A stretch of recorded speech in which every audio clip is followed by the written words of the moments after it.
Welcome back to Codling Homestead, guys. It's July 3rd. Probably never been a year gone by where I haven't talked about or at least done some kind of part of a video on pest and disease and things like that, and this year's no exception. I'll just show you what I'm talking about. So last night I'm not sure about the wind noise, by the way. I'll apologise in advance, it's quite breezy here today. Oh yeah, so before I get to the subject of onions, that's how you can see all these apples. The wind yesterday was 25 knots plus, crazy. And this is what happens when you get codling moth. You can see the telltale frass coming out there.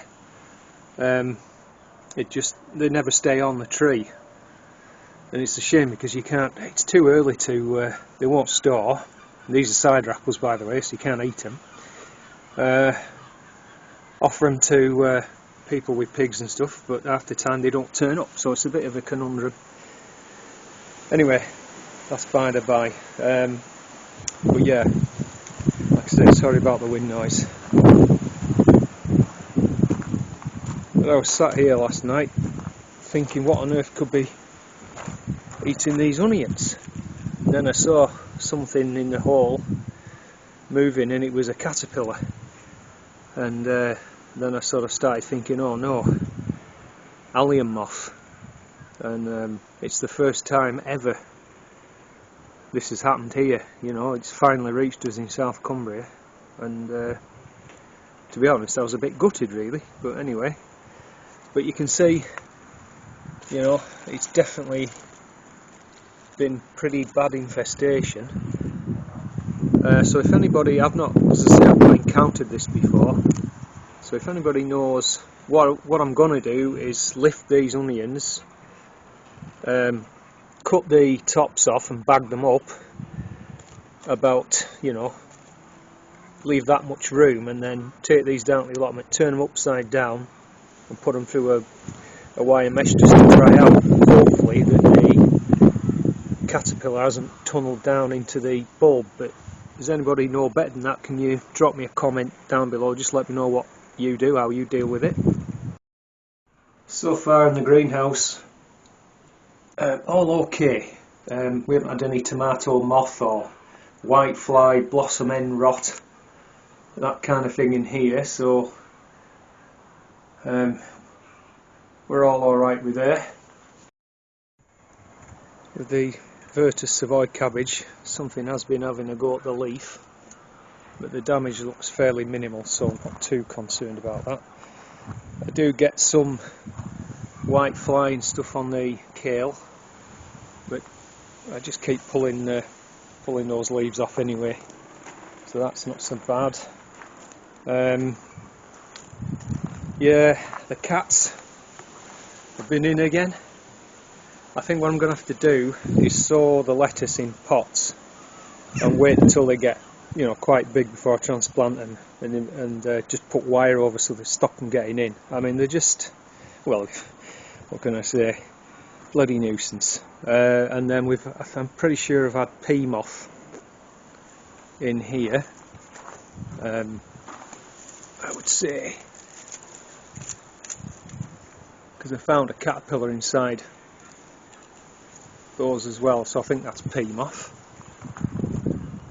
Spinning you around. Definitely had the leaf miner in the beetroot and the chard, and again I've been finding sort of green caterpillars, so I think it's some kind of moth in there.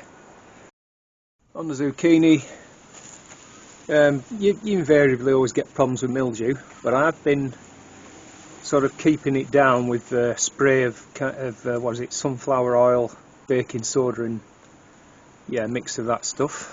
Be on there, look. So that's, you know, it's not too bad. And with regard to the carrots, I've absolutely no idea where the carrot flies got in. I've not you know, dug around to see if pulled one out yet, but we'll see about that. I haven't seen any problems with the blueberries. They seem to be doing fine. Had 2 or 3 pickings off those now. and the cheeky curry squash. I believe you can get what is it, squash borer. Not seen any evidence of that, so that's not too bad. In fact, I just spotted one now. Can you see that? It's like a little green caterpillar, about 7 or 8 mil long, I think it is. I suspect that's one of them. So I'm cutting the tops off, not all of them, just the ones that seem to be, you know, attacked. Here's one now. It's about 1 inch long, got a brown head, and there's this kind of stripy bit on the side. So again, if anybody knows, have had experience of this, if that's the caterpillar of the leek moth, as opposed to the, what is it, I think I've read about the allium fly, that's more like a carrot fly. It lays eggs that hatch out into maggots. I think they go for the bulb. But does this burrow down into the bulb, rendering it useless, or does it just attacks the foliage? But anyway, if you're squeamish, look away now.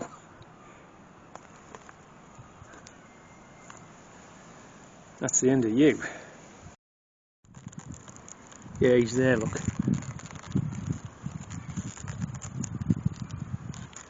Yeah, so again the question is, I'm just wondering whether they continue burrowing down. I mean, that's going to leave the thing open to infection anyway, I guess. But any advice on that, guys? Really appreciate it. Right, that's it, guys. I've got them out. So I've got one truck there, another one there. Found about 12 maybe, or 15 caterpillars. This top end was particularly bad. I suspect what will happen is, because they've kind of damaged the leaf, water's got in down into the neck. So I guess what's going to happen is anything that's particularly badly affected just won't keep, it won't store, because water, and then that opens up to infection and stuff. Anyway, but I'll take them down to the plot now and put them somewhere dry for storage, and we'll see how we go on, and I'll see you down there. Right, guys, I've got half of the onions stored under that bit there and half under there, so we'll see how they dry. I'm just talking to my neighbour there. She's just come back from Gloucestershire and commenting on how brown the grass is, completely brown. It reminds her of South Africa. That's where she used to live. Anyhow, moving on. The cheeky curry doing fantastic, and there's loads of them actually. They're all over, so I'm well pleased with that. Sorry about that, guys, noise. Beetroot here, look, definitely harvestable, and the peas have grown a lot since the last update I did on here. I'm not hopeful with the leeks, this bed anyhow. I've noticed a lot going to seed on me. Again, I can only put it down to these hot spells we've had, these plumes of hot weather, and you can see they've got rust as well, so I'm not too hopeful about those. Savoys have managed alright though. I've taken a few of those, and I'm going to cut one in a moment. I'll show you it. The leeks just don't look happy. But another winner, Crown Prince squash. So there's one here. So I think what I'm going to do at some point is just pinch the ends of these out, and then let the energy go into the fruit. But I think there's at least 4 anyway. There's one over there. So a couple of nice heads of Savoy there. I'm going to finish the video off up at home out of this wind. Alright, so I'll see you later. That's better, out of the wind. Anyway, so yeah, let's come back to this allium leaf miner, allium leek moth. I don't know what it is, but yeah, when I discovered that it had attacked the onions. You know, just for a little while I was really gutted. I really was. It just like, not another thing to contend with. And I thought, well, you know, if you think of all the pestilence, plague, you know, fungal disease, I mean, let's just have a quick, you know, apples for example, bacterial canker, codling moth, winter moth, looper moth. You've got plum maggot, same moths as there. With your greens you have club root, downy mildew, powdery mildew, cabbage white, boron deficiency. What else can I think of? Yeah, I mentioned before in tomatoes, you know, I haven't had tomato moth here, but blossom end rot, things like that, spider mite, whitefly, and then you've got all the aphid damage that happens. You get brown rot on apples, you know, just trying to think what else. On the peas, it's either wood pigeons, this year it's been sparrows. I've also had pea moth, which I don't think I've had before. And then, as I mentioned before, on the beets and the chard, you've got the leaf miners there. Pea weevil, I've just remembered that. Ooh, so the list is pretty exhaustive really, isn't it? But yeah, I was thinking, well, you know, we've got Enviromesh now, we've got debris netting, there's, you know, mechanical barriers, and then the breeding new varieties. So there are, for example, clubroot resistant varieties of brassica. So there is cause for optimism, you know. So let's help each other out, guys, and just whatever methods you use to you know, try and protect your crops, you know, let's share these tips and then we can all benefit from it. Alright, we'll leave it there. I'll see you in the next one. Take care.